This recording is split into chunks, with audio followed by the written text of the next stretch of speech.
Welcome to this edition of the Air Force Golf Show. I'm Dave Roberts. I'm Rudy J. Hey, we've got a great show today. We're going to be recapping what happened at the Open Championship. A lot of interesting things going on. But first, we're going to talk about all the trending things that are going on in the Air Force golf portfolio. So here's what you do. Pour yourself a cold one. We'll be right back. This is the Air Force Golf Show on AF Live TV. We change lives one swing at a time.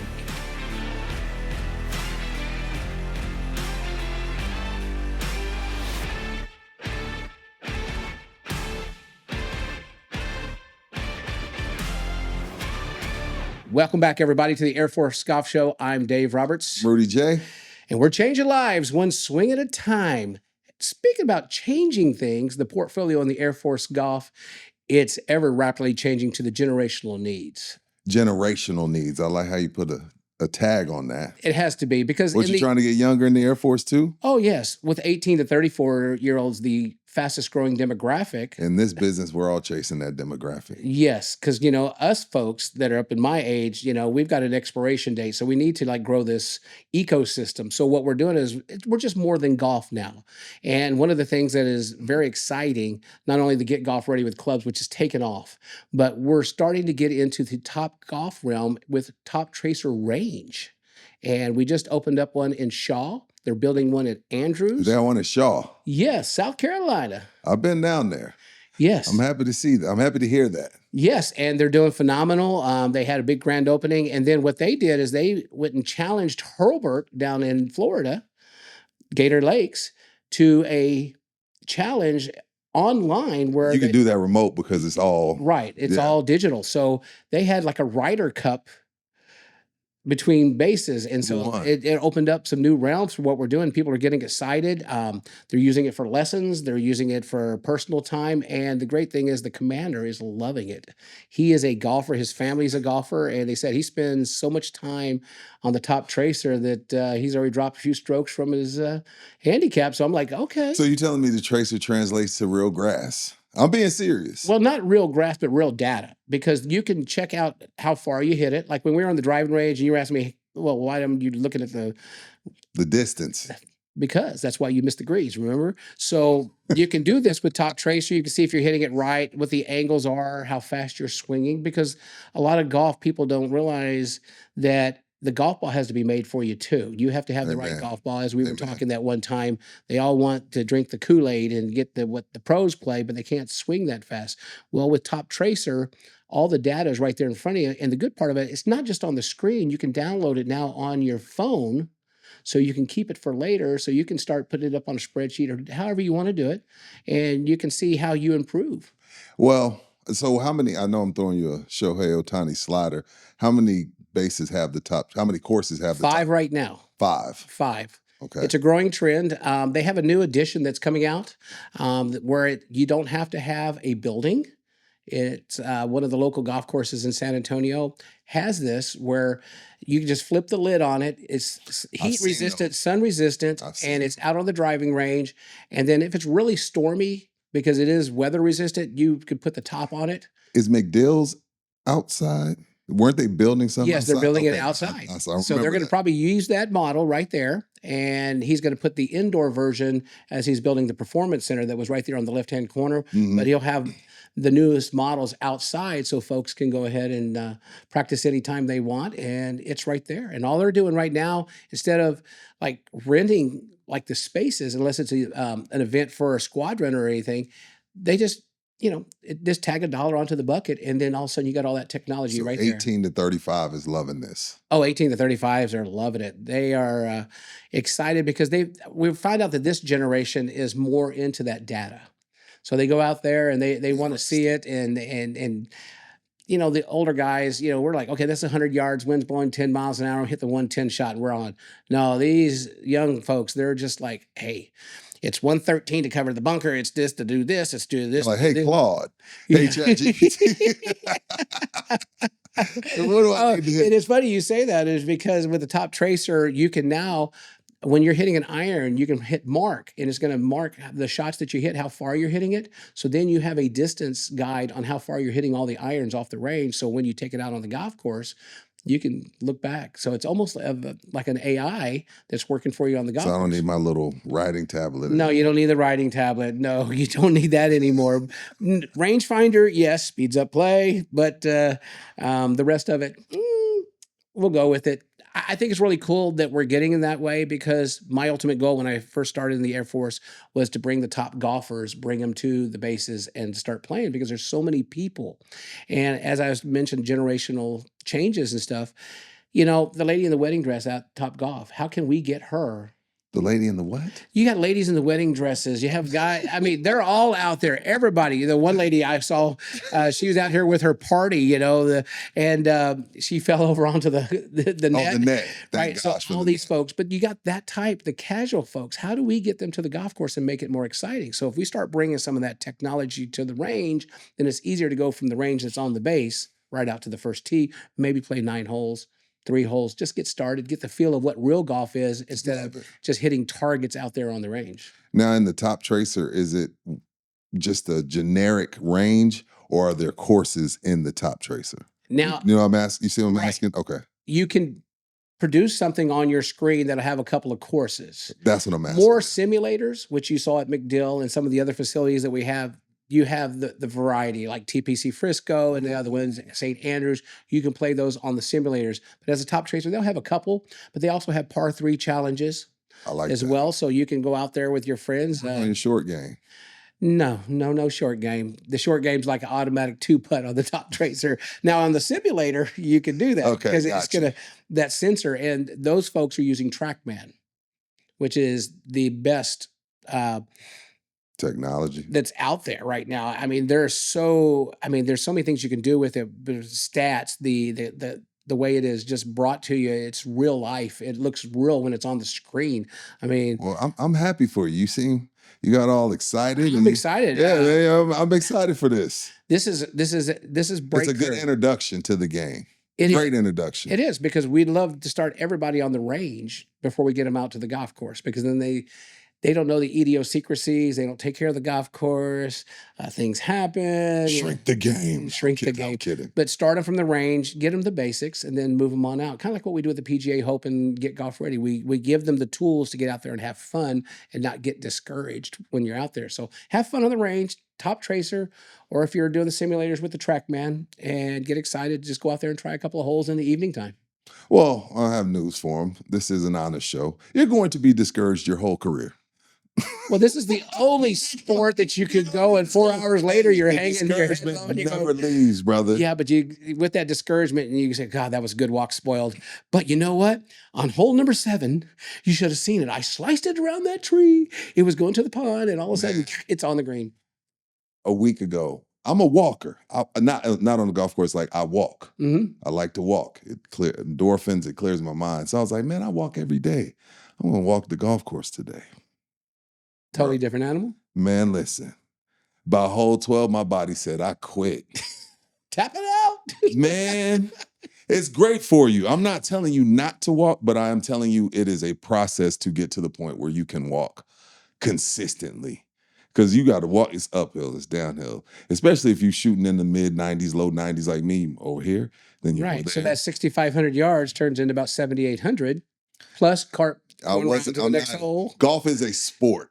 It's not. It's an addiction. It's an addiction. It's an addiction. It's an addiction, but it's a sport. Because then you said, I'm never going to do that again. And then you're going to go out with the buds. And you go, you know what? Let's go walk today. We're feeling good. It's cool. Let's go walk. I lost some money, though, because by hole 13, and my swing came undone because I was tired. Well, we haven't got to hole 13. We only went to the first 9 yet. So we're working on that. We'll get that. We'll get that. Oh, woo. Speaking of things going undone, a lot of crazy stuff at the Open Championship. Your favorite player, Bryson DeChambeau.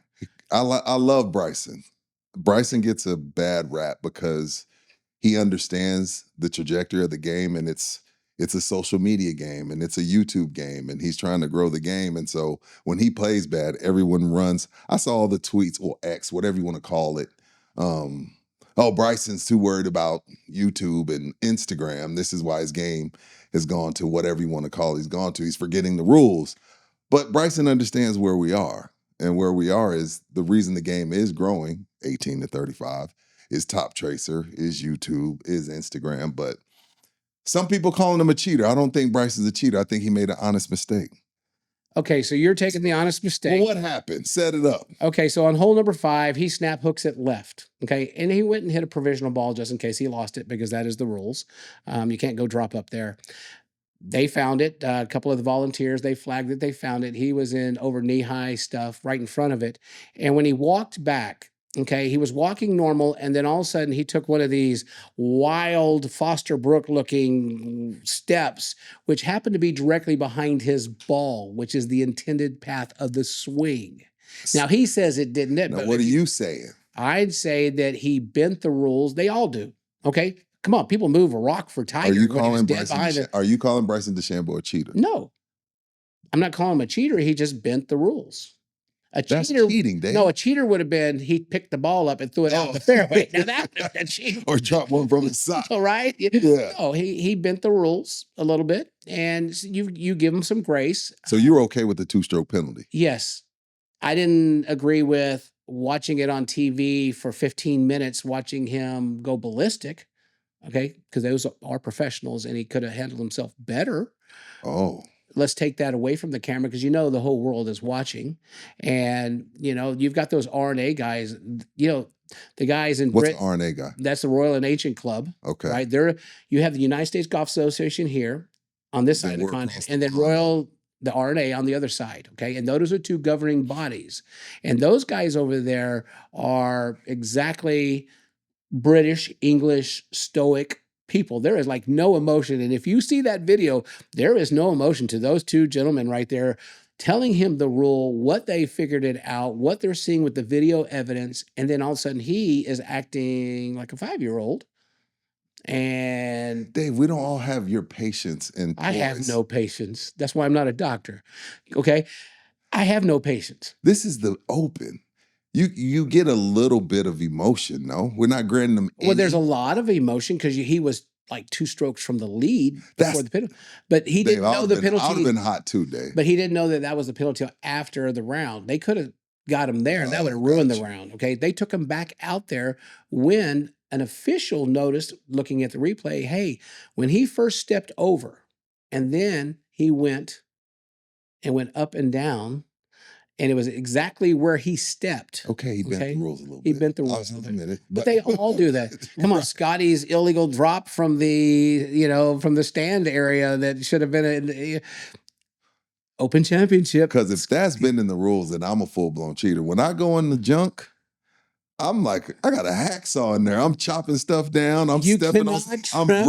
I'm breaking twigs. Okay. That's illegal? Yes. Even for the Sunday hacker? You cannot detach anything. Okay. Oh, I detached. And it's called building a stance. And Craig Stadler, back in the San Diego Open days, back when it's Sherman Leeson, and we're talking about a million years ago, like back in the 1990s, he put a towel on the ground so he wouldn't get his pants dirty because he's underneath a tree. He hit a wonderful shot. Don't get me wrong, he hit a great shot. They assessed a 2-stroke penalty for building a stance. And that is the rule that he got right there. He knew that. He didn't care about them pants. He gets 100 pairs of pants for free. Now that's cheating. He knew that. No, he wasn't trying to get his pants. He didn't care about He did a Bryson DeChambeau. He had inadvertently bent the rules. Putting the wrong score, like, shooting 6, writing down 5 and hollering 4. Now that's cheating. For sure. Okay. But I don't play with those people. They kind of bent the rules. Kind of like with Patrick Reed a few years back. That was cheating. That was, yes, we'll go with that. Okay. That was blatant. Okay. Some of these guys get free drops that, are very questionable, but it's called star power. But I think the thing that after all the hissy fit that he threw, then saying on camera, well, I won't just show up tomorrow. Come on, you're better than that. He showed up, though. He did show up. But this is my only pushback. That gave like 12 hours of talk time, though. Yeah. This is my only pushback on telling him after the round. Now, if I know during the round, you're right. There is a side of it that says, okay, now he's really upset. But then there's a side of it like, okay, now I'm this many back. I may go forward in 2. I may take a few more risks because I'm farther behind. So he's playing the round with these 2 extra strokes versus maybe you play a little bit different if you know that you're that far behind. Okay, so we're going to go back to the Masters about 10 years ago, and Well, Tiger. when you snitched on Tiger, I That heard it was me. you. It was You me. called I Augusta. yes, because he hit it in the pond up there. The Yeah. drop zone was up there.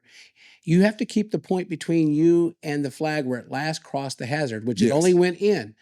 Well, he drops his comfortable range way over to the right, nowhere near that. Now, they could have disqualified him from playing from the wrong place, but it was Tiger Woods. So they only gave him a 2-stroke penalty, and they only did it after the round. I've never been so mad. I'm that triggered me. I've never been so mad at golf in my life that somebody on their couch, because you can't call up Roger Goodell on Sunday and be like, "Hey man, that was holding. Y'all missed that." You can't call up Adam Silver But in the middle of the football is finals. not a gentleman's sport, okay? You can't call Adam Silver like, "Hey man, Wemby elbowed Jalen Brunson. That's a flagrant. Y'all go look at that." And they stopped the game because I called from my couch. I couldn't believe the PGA allowed some dude to call from his couch and affect the Masters. After that one right there, and after Michelle Wee I remember doing Michelle. what she did, which was an illegal drop, and if she wouldn't have disqualified herself, right, and said, "I quit, I'm hurt," because all of a sudden the next hole, she would have lost her LPGA membership. Mm. Okay, so they kind of know what they're doing out there. They act crazy, but if you notice, it gets very out of hand, is because now when things like this happen for the next couple of tournaments, you're calling the officials, and then you're going to have those slow rounds because everybody's calling because they're so scared to do something and go out there and play. Yes. Which then you take a look at, the guys in the final pairing, man. They were waiting on every hole, and that's what golf's all about. Not this slow play stuff and the aim point, which we'll talk about in another show, but when you win the Open Championship 22 seconds after your playing partner misses the putt, that's totally awesome. Yeah, Ryan Fox. Yes. So I think we got to meet in the middle. I don't want the guys that are just out there, they're trying to get out there, in 3 hours versus the guy that's like, I paid, I'm going to have a good time. They got to wait. We got to meet somewhere in the middle, because I do feel like when we're speaking about the Open Championship, there's millions on the line. But if you take a little bit long, like me, go putt for double, get out the way. If I'm on hole 18 and I make this putt, it's the difference in me getting 7th and 12th. How much money is that, Dave? That's a lot of money. That's about it could be $400,000 or $500,000. But that's OPMs. That's other people's money. It's not your money on the line. I'm okay if you take a little bit longer. So I'm willing to meet somewhere in the middle. Playing in twosomes, you're okay with 5 hours and 40 minutes. No, that's too long. Okay, so that's what the first and second round average at the Open Championship. That's disgusting. 5 hours, 40 minutes. We played two field scrambles in 540. You're right. Full fields. And so Colin Montgomery, after round 2, called him out and said, this is ridiculous. Now, a couple of years ago, the sponsors of the Omega Masters had a shot clock thing. You had to hit within 40 seconds. And as soon as that guy hit, the next player was already on the clock. And they finished the rounds in 3 hours and 15 minutes. That's telling you, when you're over there, instead of dilly-dallying around, go take care of business, go look at your yardage, go do this, and this. You should be ready to play. And ready to go. It's happening more in the majors now, and I understand there's a lot of pressure and a lot of things going on, but when you're in twosomes and it's taking you over 5 hours and 40 minutes to go play a round of golf, and they're not handing out penalties for slow play, which they could hand out a 1 or 2 stroke penalty for slow play. The network's rerunning commercials like, hey, man, we done ran out of spots. We fulfilled all our spots. It got so slow, they kept showing the Bryson DeChambeau thing. I mean, the second day, they're like, well, let's go back to yesterday at hole number 5, and there's like, we've already seen all 15 minutes. Yeah, but they haven't hit the shot into the green yet. It gets that. And then what happens is the everyday golfer starts mirroring their favorite professional. And then it comes out to our golf courses at the military bases or any other golf course, and then it starts slowing down and slowing down and slowing down. And then you get that customer who says exactly what you said.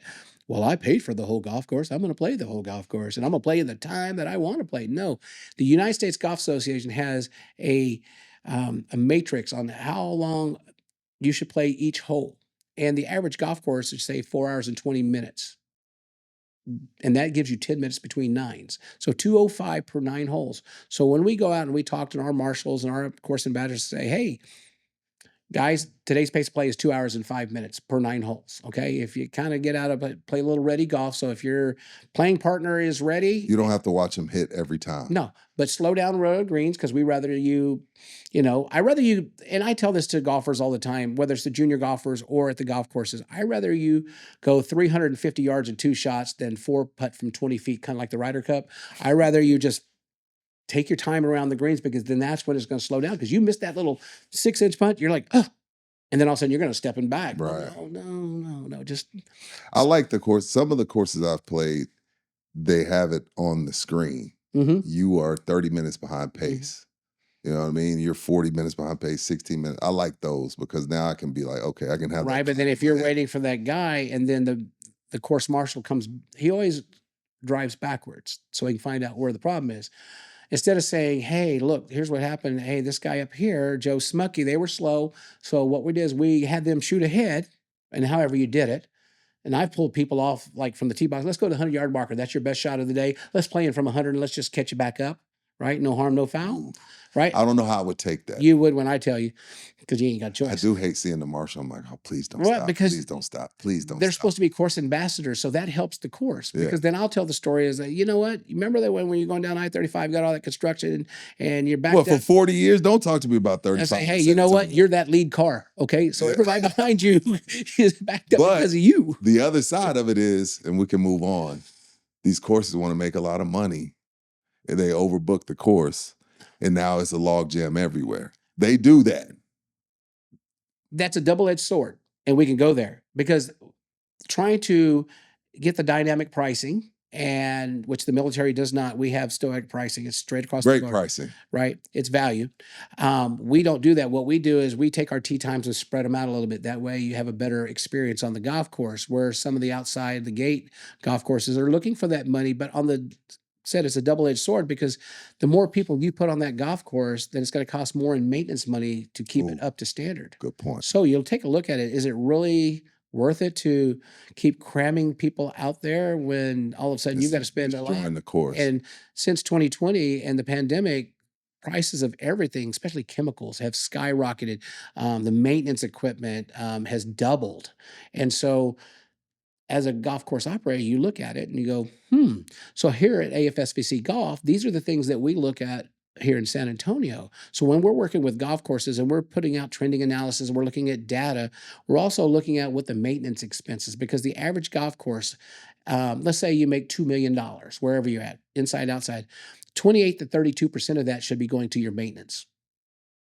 Ooh, that's a lot of money. That's a lot of money. So you want to make sure that that product is up to standard, because then all of a sudden when you get to the goat rat status, you're not going to be getting anybody out there anyway. So like I said, it's a double-edged sword. You've got to actually know what you're really doing. But at the end of the day, it benefits our customers. And folks are liking it. I mean, a lot of rules changed since 2020. So we're able to go with the 10-minute tee times and only have 6 tee times, 24 players teeing off an hour. And it's made it smoother because also it's the wear and tear on the golf carts. So you take all that into consideration when you're pricing and when you're building out your tee sheet. Let me go inside the gate. Question, Air Force Golf. When y'all are aerating, is that how you say it? Aerating. Aerating punching holes. The greens, punching the holes. Is it y'all's job to tell us as the customer, hey, just so y'all know, we have punched the greens? Or do you just let me go out there and spend my 40, 45, 50 from outside the gates, $100, and then we get to the greens and they're like, so where do you come out on that as somebody that's ran golf courses? I'm glad you asked that question, because, in a perfect world, or Dave's world, I have a calendar, first of all, that when you come through the hallway, it has what's going on at our golf course, whether they're tournaments, aeration, stuff like this. But being digital, as you know I am, I also send it out to, hey, these are the dates. And then a couple of weeks beforehand, don't forget, we're going to aerate. People who don't research us and they just show up, now that's going to be a hard thing. And then it's up to the person at the counter saying, hey, just let you know, we just punched the front side. It's going to be a little rough right there, a little slow, a little sandy and stuff like that. We've got a rate, like an aeration rate. See, thank you. You know what? That's why I love Inside the Gate. I can take that. You have the aeration rate. Let me give you a super twilight fee to offset. Thank you. Because some places outside the gate, $89.95. And Right, you get up there and it's poor day. and I read It's those. Galveston, as Charles Barkley said. It's Galveston. Yeah. Like, what? Wait, I just gave y'all $90. I did that one time. I went to a golf course and they look, because you know how I am. I have an analogy for everything. So I went up there and they didn't tell us it's aerated. And I went up and I paid my money. And then I went out to the first green and I was like, oh my gosh. So I called up and said, why didn't y'all tell us this? This Thank has more makeup than a supermodel. Right. And they're like, well, what do you mean? We're trying to do the maintenance. I understand that, but you did not. You got to tell me. Your guy who teed me off and made sure I had my ticket I paid should at least say, hey, you know what? The greens got sand on them today. They're going to be a little slow.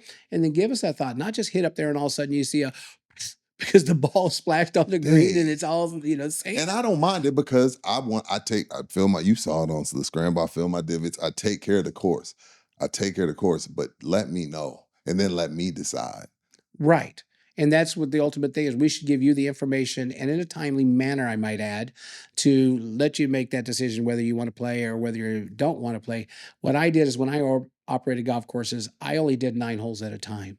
I would do 9 holes one week and then I do the other 9 because giving it time to cure and then do those, then you didn't kill the whole golf course where some guys close down for 2 days and all of a sudden, you've got pancake mix on your greens for the next 5 days and people are mad. And today keyboard was it the keyboard warriors, man, they're ruthless out there. Will just and so they're like and everybody thinks it should be Augusta National conditions for $45, right? So then it even gets worse. And then so you're like, okay, well, here's what we need to do. We need to promote what's going on better, keep people informed. Okay. That's like going to a restaurant and eating off a dirty dish to me. That's the way I see that if you do not perform that great customer experience. Well said, my man. And so that's what we do. We teach that to our golf managers, not only like on our Thursday meetings, and we have a once a month huddle that we have, and then we go to the PGA show every other year. We got all the golf managers from around the world. We come in and we talk about these things because this right here, everybody has 18 holes. Everybody has 36 holes. Okay, besides being value and non-tax, what do we bring to the table that they can't? Because they have an advantage. A lot of them have unlimited budgets. Who is that? Go, the outside door, the outside the gate. So we've got to compete already with one hand tied behind our back. So how do we be better? How can we do this? Well, we let our customers know what's going on. We take care of our customers like it's a country club atmosphere. Because technically we are semi-private, if you really look at it. Because we have it is it's definitely semi-private because you can't just roll up. Treat them like that, and now the days are gone that like when Tiger Woods first came out and everybody's beating the door down, okay? And you just wanted them all on, you didn't care what. Now we can be a little bit more choosy the second time around when we got this rebirth in golf, but we need to be better to our customers with the customer experience. And I never say customer service because that's just one phase. From the time you go into that parking lot till you check in, go play your round of golf, say goodbye and leave. That is the total customer experience. And that's what we want to teach in Air Force Golf is from the cart staff, you're Chick-fil-A-ing it when they come in. You got to be. You got to be Chick-fil-A. You got to be. You have to. Get my order right and tell Walt Disney, Chick-fil-A, all those you. folks, man, that is what you need to pattern your customer experience. And notice I said experience, not service, because it's an experience. Got to be. I love that. I wish that some golf courses would take the Chick-fil-A experience when they're checking people in because they take too long. And that's another turnoff. I have seen people walk out of golf shops in the public sector because it takes too long because you got one person back there and you've got 40 people. Tee sheet. And you're like, dude, I'm going to miss my tee time in 5 minutes. Well, right? Where I would do is like, if I knew that you were on the tee box, hey, here's what I'm doing. I want you to catch me between 9s. And then I would notate it in my computer. And I know who that was. So when they came around 9, I keep an eye for it. And then, it's a mic drop. But again, it's a customer experience. Yeah. And that's what you want to do. Well said, brother. What else you want to know about the Air Force, man? I'm good. I'm good, man. I think that's about it. All right, folks. Well, I guess we're going to wrap up this edition of the Air Force Golf Show. I love the show today. It was a great show. And I want to see, we got to go out and play golf again. I'm ready. You ready? I'm ready. Well, we made the promise, wait till it's cooler. Unless we play at 7. Well, I work for a living. And the weekend, Dave. I don't play during the week. I haven't graduated to that. I haven't graduated to playing during the week. Well, I'm in the fourth quarter of my life, not the 2-minute warning. Right. I did use one timeout already. I don't want to use the other two playing in the heat. Challenges. The red flag didn't even go out. Yeah, you gotta After that. challenge The only me. thing red was that siren going to the hospital. So I'm Right. not going to do it. And folks, while it's hot out there, drink a lot of fluid. Stay hydrated, okay? Well, that's going to wrap it up for this edition of the Air Force Golf Show. I'm Dave Roberts. Rudy J. Hey, we're changing lives one swing at a time. See you next time.